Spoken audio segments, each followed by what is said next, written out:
গোপালগঞ্জ গ্রামে বসবাস করত রত্নাবুড়ি আর গঙ্গাবুড়ি। তারা সারাদিন ঝগড়া করে দিন কাটিয়ে দিত।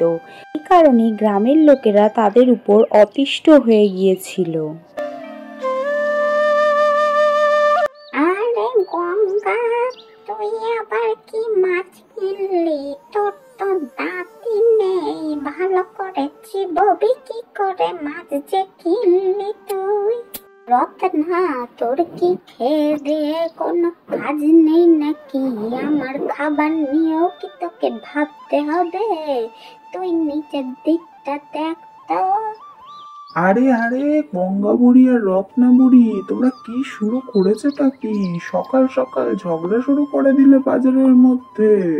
এই হরি, তুই একদম চুপ থাকবি। আমরা কোনো ঝগড়া করছি না, আমরা শুধু কথা বলছি। তুই চুপ কর রত্না, তুই কেমন কথা বলছিস সে সবাই জানে।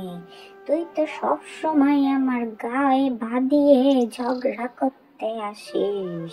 আরে আরে গঙ্গা, আমি তো তোর ভালোর জন্যই বলছিলাম, আর তুই উল্টে আমাকেই কথা শোনাচ্ছিস। সেই জন্য মানুষ বলে কারোর ভালো করতে নেই। আরে আরে, তোমরা সকাল সকাল আর ঝগড়া করো না, যাও যে যার বাড়ি যাও, বাড়ি গিয়ে একটু আরাম করো, যাও।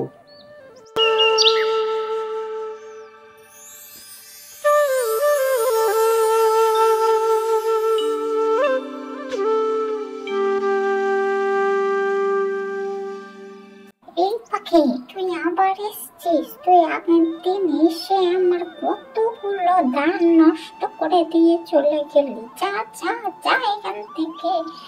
এই গঙ্গা, তোর পাখিকে ডেকে নিয়ে যা তোর বাড়িতে। পোষা পাখি কেন পাবো? খাঁচায় বন্ধ করে রাখ, তা না উঠতে দিস আর লোকের জিনিসপত্র নষ্ট করে বেড়ায়। দেখ রত্না, তুই সব সময় কিন্তু এরকম করে কথা বলবি না। পাখিটাকে ছেড়ে দিয়ে রাখি, কারণ খোলামেলা জায়গায় উঠতে ভালোবাসে। তোর কি ক্ষতি করেছে? দুটো ধানেই তো মুখ দিয়েছে, আর কি কোনো ক্ষতি করেছে নাকি তোর? যা ক্ষতি হবার আমারই তো হয়েছে, তোর কি কোনো ক্ষতি হয়েছে? তোর তো পোষা পাখি বাপু, তোর তো কোনো ক্ষতি করবে না, যত সব ক্ষতি আমারই করে যাবে। তাহলে এখন তোর কথা শুনে আমার পাখিকে কি আমি বন্দি করে রাখবো নাকি? তা কি কখনো হয়? দেখ গঙ্গা, আমি তোকে ভালো কথাই বলে দিচ্ছি, তোর পাখি যদি আমার বাড়ির 30 সীমানার মধ্যে আর ঢোকে, তাহলে আমি পঞ্চায়েতে যাব। ঠিক আছে, আমিও দেখে নেব তুই পঞ্চায়েতে গিয়ে কি করতে পারিস। এবার আমি সত্যি সত্যি পঞ্চায়েতে যাব, তোর পাখি যদি আর আমার কোনো জিনিস ক্ষতি করেছে তো। ঠিক আছে, যখন আসবে তখন দেখা যাবে, এখন তুই একটু চুপ কর তো।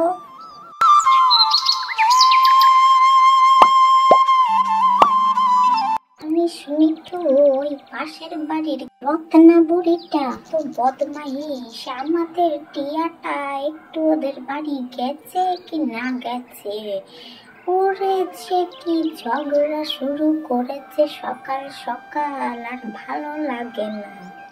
আম্মি, তুমি টিয়াকে কতদিন ওই দিকটাই যেতে দিও না, দেখবে রত্না বুড়ি কোনদিন টিয়াটাকে মেরেই দিয়েছে। তুই চুপ কর তো, ওর এত বড় সাহস হয়ে গেছে নাকি যে টিয়াটাকে মেরে ফেলবে? আর ওর ভয়ে কি আমি আমার টিয়াকে আটকে রাখবো নাকি?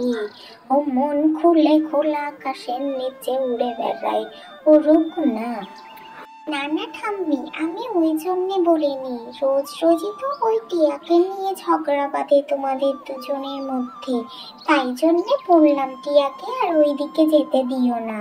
জানিস তো, ও আবার বলেছে টিয়া যদি আর ওদের বাড়ি যায় তাহলে ও পঞ্চায়েতে জানাবে। কি বলছো কি ঠাম্মি? গঙ্গা বুড়ি তোমাকে এই কথা বলেছে? তাহলে তুমি ওকে একদম যেতে দিও না ওইদিকে। সেই ঠিক আছে, দেখা যাবে খন। তুই এখন দুটো খেয়ে নে হাত মুখ ধুয়ে। জানিস জয়ন্ত, আজ আবার ওই গঙ্গা বুড়ির টিয়াটা আমাদের বাড়িতে এসেছিল। কি বলছো কি ঠাম্মি? আগের দিন এসে তো ওই টিয়াটা সমস্ত ধানগুলো নষ্ট করে দিয়ে গেল, আবার আজকে এসেছে ও? ওই টিয়া আসা মাত্রই আমি সঙ্গে সঙ্গে গঙ্গা বুড়িকে ডেকে পাঠিয়ে বলে দিয়েছি, তোর টিয়াকে তুই বাড়ি নিয়ে গিয়ে খাঁচায় বন্দি করে রাখ। পরের দিন যদি আমাদের বাড়িতে আসে তাহলে আমি পঞ্চায়েতে যাব। হ্যাঁ ঠাম্মি, তুমি একদম ঠিক কথা বলেছো। পরের দিন যদি আবার টিয়াটা আসে তাহলে আমরা পঞ্চায়েতে গিয়ে প্রধানকে জানিয়ে আসবো। পরের দিন গঙ্গাবুড়ি টিয়া আবার রত্নাবুড়ির বাড়িতে যায়, গিয়ে রত্নাবুড়ির কিছু জিনিস ক্ষতি করে দিয়ে আসে। সেই কারণে রত্নাবুড়ি পঞ্চায়েত প্রধানকে জানায়, আর প্রধান মশাই তাদের দুজনকে ডেকে পাঠায়। তোমরা দুজন একই গ্রামে একই পাড়ায় থাকো আর সারাদিন ঝগড়া করো, তোমাদের কি একটু লজ্জা করে না? প্রধান মশাই, আমি কিন্তু কিছুই করি না, ও আগে ঝগড়া শুরু করে। মিথ্যা কথা, ও সব সময় আগে ঝগড়া লাগায় আমার সাথে, আমার পেছনেও লাগতে আসে।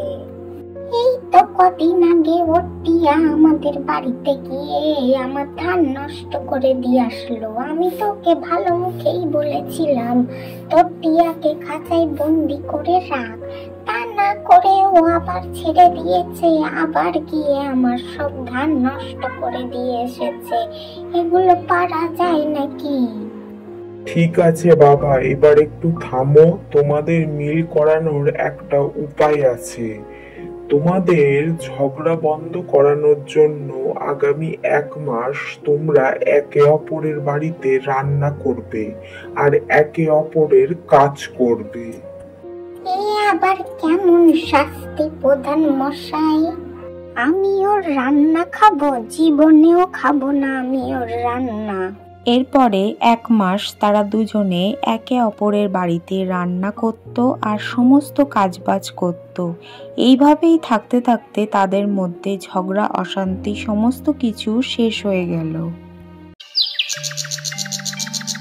ঠাম্মি, তোমাদের দুজনের মধ্যে তো আর ঝগড়া হয় না? আরে ঝগড়া করলে তোকে কে দুধ ভাত বানিয়ে দেবে শুনি? আমরা দুজনে একে অপরের উপর নজর রাখি যাতে কেউ ঝগড়া করতে না পারে।